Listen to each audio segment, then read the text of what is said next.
Hello everyone, I am Rashmi Prabha and welcome to our channel Combined CS the Extra Step. In this video, we are going to cover some of the important question of Maharashtra Set 2023. So we will discuss the question as well as I will also give you the explanation for the upcoming questions which can be expected on the basis of these questions. Okay, so let's get started. So the first question from artificial intelligence is which of the following is not an agent communication language? So in the artificial intelligence there is a very most important topic is agent okay so अगर in short मैं आपको agent के बारे में बताऊं सो agent is just like a person or it can be human, it can be machine, it can be anything which performs some specific task. आप जो भी इसके अंदर कोई एल्गोरिदम आप राइट डाउन करोगे उस एल्गोरिदम के according it is going to give you the output and output को देने के लिए it will also understand the environment कई तरीके के होते हैं, स्टोकेस्टिक है, डायनेमिक है, स्टैटिक है, जिससे क्वेश्चंस आपके बनते हैं एंड एजेंट से भी आपके मल्टी एजेंट से क्वेश्चन बनता है.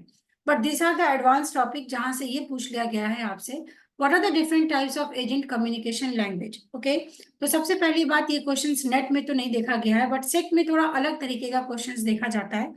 तो ये एक स्टैटिक पोर्शन का क्वेश्चन है. अगर आपको आता है then you can solve. If you are not able, if you are not knowing the concept then you will be not able to solve the questions. तो अगर मैं इस क्वेश्चंस को एक्सप्लेन करूं सो इसके लिए आपको कुछ रिसर्च पेपर्स वगैरह पढ़ना पड़ेगा.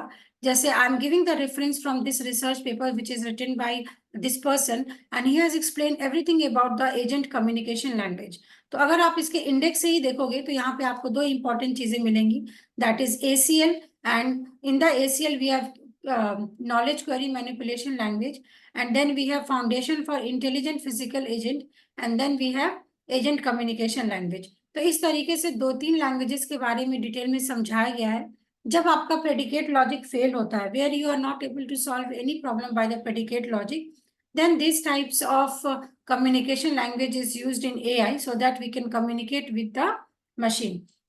सो इस टॉपिक की अगर मैं बात करूं यहाँ पे क्लियरली ऐसा बताया गया है कि इस पेपर के ओवरव्यू में एजेंट की कम्युनिकेशन सिस्टम लैंग्वेजेस के बारे में बताया गया है और कम्युनिकेट करने के लिए कौन से प्रोटोकॉल्स का यूज होता है.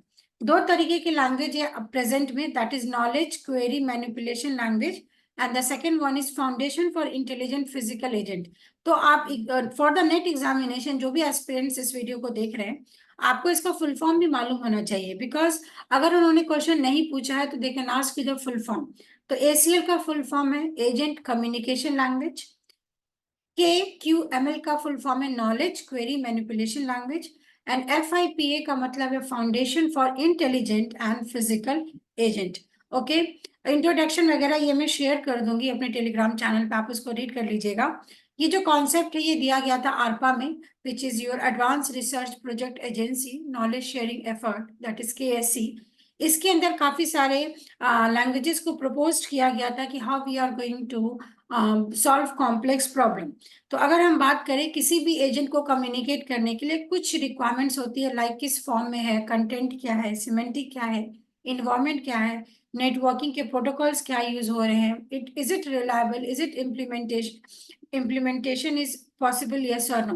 तो ये रिक्वायरमेंट्स भी आप एक बार ध्यान रखना. अगर क्वेश्चन वहां से पूछा तो they can also give you the odd man out question. तो मैं इन शॉर्ट आपको बता देती हूँ. Knowledge query manipulation language is a language and a set of protocols that support computer programs in identifying, connecting with the exchanging information with other programs. It is independent of transport mechanism, content language and its ontology. तो ये definition आपको पता होना चाहिए what is KQML and इसमें तीन layers का use होता है. First layer is your message communication and content layer. तो ये आप याद रखेंगे ये तीनों लेयर का नाम. कंटेंट लेयर क्या है? Content layer has the actual content of the message in the programs own representation language. This manipulation language can handle a representation language in any other format like ASCII and it ignores the content that determines the end of the message. ठीक है, सिर्फ इसमें content होगा content layer में. Communication की बात करें तो it in communication layer encodes lower level communication parameter like identity of the sender and recipient and unique identifier of the communication. So it is responsible for the communication. तो आप थोड़ा थोड़ा भी अगर एग्जामिनेशन में उस वर्ड को समझेंगे तो you can able be give the answers. Message की बात करें so it is the heart of KQML. Why? Because it encoded message, it finds possible interaction with the KQML speaking agent, identify network protocol, it simplifies performatives and so on. तो यहाँ पे सारे details आपको बताया गया है तीनों layers के बारे में। इसके बाद इसमें आपका एक स्पेशल एजेंट, स्पेशल क्लास का एक एजेंट होता है जिससे आप फैसिलिटेटर्स बोलते हो। तो फैसिलिटेटर से आप क्या समझते हो? जैसे आपके कॉलेजेस में कुछ टीचर्स होंगे, कुछ फैकल्टी होंगे, कुछ प्यून होंगे, कुछ क्लर्क होंगे, कुछ आपके सपोर्टिंग स्टाफ होंगे। सो these are known as facilitators. The facilitator is an agent that performs various communication services like maintaining a registry of service name, forwarding messages to the named service, routing messages based on content, providing matchmaking between information providers and the clients, and providing mediation and translation service. तो याद रखना है facilitator का meaning होता है mediator. Okay, जब आप communicate करते हैं किसी भी एजेंट के थ्रू तो क्लाइंट सर्वर होगा, आप क्वेरी पूछेंगे, in return you will get the response. कई सारे प्रोटोकॉल्स यूज होते हैं, ठीक है। यहाँ पे प्रोटोकॉल 1 2 3 इस तरीके से बताया गया है, तो आप इसको देख लेना। उसके बाद सेकेंड है आपका foundation for intelligent physical agent. तो मैं इसको डिटेल में थोड़ा सा इसलिए बता रही हूँ क्योंकि देखिए आज की जब थ्योरी पूछा है तो उसके आगे का एक स्टेप आगे का क्वेश्चन आप एक्सपेक्ट कर सकते हो एग्जामिनेशन में। तो it is also a communication language. It is based on speech act theory where messages are communicative acts or action. जहाँ पे action के basis पे आप कुछ भी decision लेंगे, that is known as your physical agent. Okay. In this specification, it consists of message types and pragmatics. तो आपसे एक simple question पूछ लेगा pragmatics का कहाँ पे use होता है? That is in FIPA. A message is called performative. ठीक है, मैसेज का एक पर्टिकुलर नेम है परफॉर्मेटिव। आप क्या परफॉर्म करने वाले हैं या उस मैसेज में क्या डेटा है। The outer language which defines the meaning of the message is separated from the content language, so they follow the different content languages. Here the communication primitive are called communicating acts. तो ये आपका फीपा हो गया। Examination में third भी याद रखेंगे, that is semantic language. Semantic language क्या है? It is defined as a formal language that represent FIPA ACL semantics. ये सिमेंटिक्स डिफाइन करने के लिए यूज होता है। The semantic of FIPA ACL are feasibility preconditions and rational effect. Feasibility preconditions, what are they? So they are the essential conditions for the senders of each communicative act, and rational effect is the resultant effect that an agent may experience at the end of the action. तो ये तीन आपको बताया। अगर question की बात करें, देखो क्वेश्चन आप कैसे जवाब देंगे, तो क्वेश्चन में आपको अभी दिखाया this is one of the communication language, ठीक है। KQML भी आपका एक कम्युनिकेशन लैंग्वेज है, और KSC KIF भी एक कम्युनिकेशन लैंग्वेज है। KSC भी आपने यहाँ पे देखा knowledge sharing, it was knowledge sharing efforts. But QIF करके यहाँ पे कुछ भी नहीं है। इट मीन्स इसका करेक्ट आंसर क्या हो जाएगा? इसका करेक्ट आंसर हो जाएगा ऑप्शन नंबर डी। ओके, तो इन शॉर्ट में आपको मैंने बताया, तो आप इसका फुल फॉर्म जरूर याद रखिए for your upcoming examination. KIF का मतलब होता है नॉलेज इंटरचेंज फॉर्मेट। XML आपको पता है extensible markup language. It is knowledge query manipulation language, foundation of intelligent physical agent.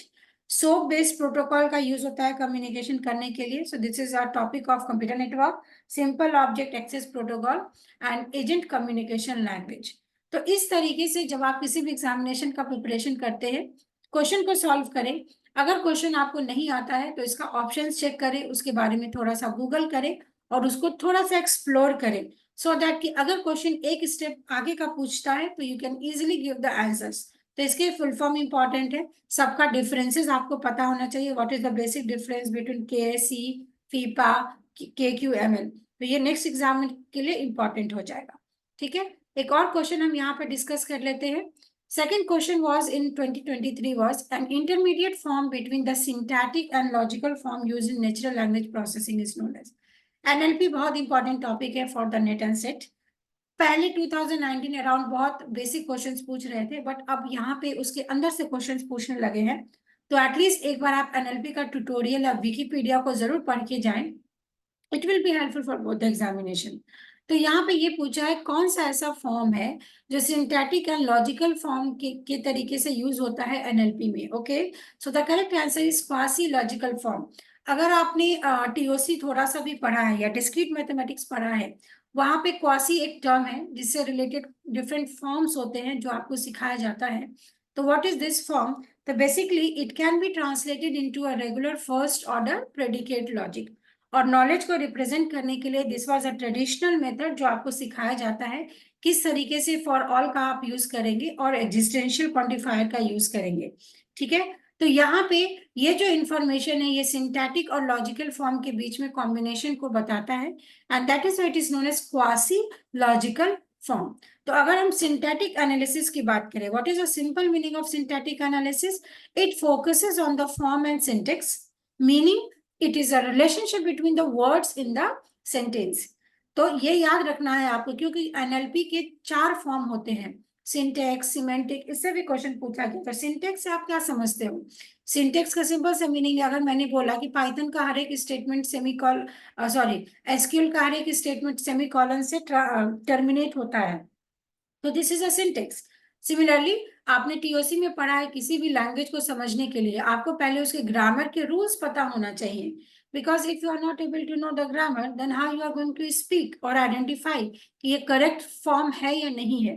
तो that is your syntactic analysis, कि आप किसी भी लैंग्वेज को समझने के लिए उसके फॉर्म और उसके सिंटेक्स को समझते हो। Then what is the meaning of semantic? Semantic means it focuses on the meaning, कि जैसे एक शब्द है, एक शब्द के 2 मीनिंग निकल रहे हैं, है ना? तो आप किस तरीके से समझोगे कि उस पर्टिकुलर सिचुएशन में कौन से शब्द का यूज किया गया है। So that is the meaning of semantic. तो इसके डेफिनेशन पे भी क्वेश्चन पूछा गया है। So this was the second question which is asked in Maharashtra SET. Third question की अगर हम बात कर ले, so third question is forward state space research is also known as. ना दिस इज अ क्वेश्चन जो नेट में एज इट इज रिपीट हुआ है और बहुत पुराना क्वेश्चन है, 2014 अराउंड ये पूछा गया है। ठीक है, और अगर आप आर्टिफिशियल इंटेलिजेंस पढ़ते हैं तो वहां पे आप सारे सर्च टेक्निक को ही पढ़ते हैं। सर्च टेक्निक में there is one technique which is by directional. By directional एक ऐसा सर्च टेक्निक है जिसमें आप फॉरवर्ड सर्च करते हैं और बैकवर्ड सर्च करते हैं। तो फॉरवर्ड सर्च का अगर आपको नाम भी पता है तो आप इजिली बता सकते हो, that is a progression planning.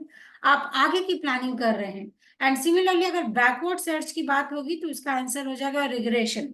तो कुछ चीजें हैं जो एग्जामिनेशन में अगर टफ क्वेश्चन पूछा जाता है तो उसका बैलेंस बनाने के लिए आपको ऑलरेडी बताया है कि प्रीवियस ईयर क्वेश्चन 5 साल का जरूर सॉल्व करके रखिए, और जो भी आप पढ़ रहे हो उसके आगे पीछे के टॉपिक्स को समझ के रखिए।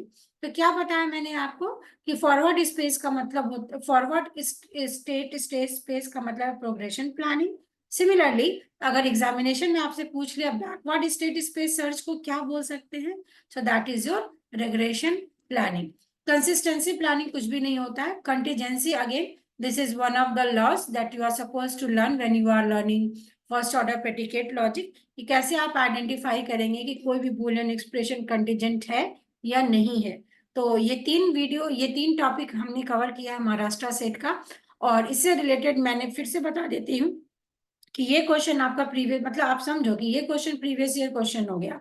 ठीक है, उसके बाद ये क्वेश्चन भी आपका एनएलपी का क्वेश्चन रिपीटेड क्वेश्चन है। तो आप इस वीडियो को देख के जरूर ये समझे कि एनएलपी आपको जरूर पढ़ना है। उसके बाद मैंने क्या सिखाया, जब आप पेपर सॉल्व करते हैं कुछ ऐसे क्वेश्चन आ जाते हैं जिसके बारे में बिल्कुल भी आइडिया नहीं होता है, तो आप उसकी थोड़ा सा उसको गूगल करें, उसके आगे पीछे का पढ़े। तो आप टेलीग्राम से ज्वाइन हो जाइए, टेलीग्राम पे मैं ये पीडीएफ जरूर शेयर कर दूंगी which is a research paper.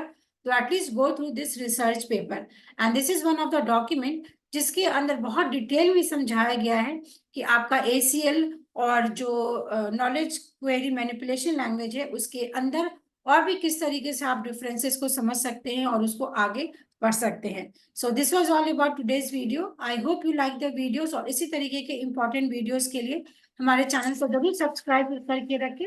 Let us meet इसे, और आगे वाले वीडियो में मैं अगेन कवर करूंगी some important topics which are related to your Maharashtra SET. Okay, तो जब मैं ये पीडीएफ आपको बता रही थी, इस पीडीएफ में आप देखो नॉलेज शेयरिंग के बारे में बहुत अच्छे से इंट्रोडक्शन भी बताया है। तो और इसमें किस तरीके के परफॉर्मेटिव्स आप यूज करते हो, जैसे आस्किफ आ गया, फॉर्म आ गया। तो एग्जामिनेशन में that can be another question कि ये कि this is the part of your knowledge sharing effort, yes or no. So this is all about today's video. Please share this video with your friends. Thank you so much.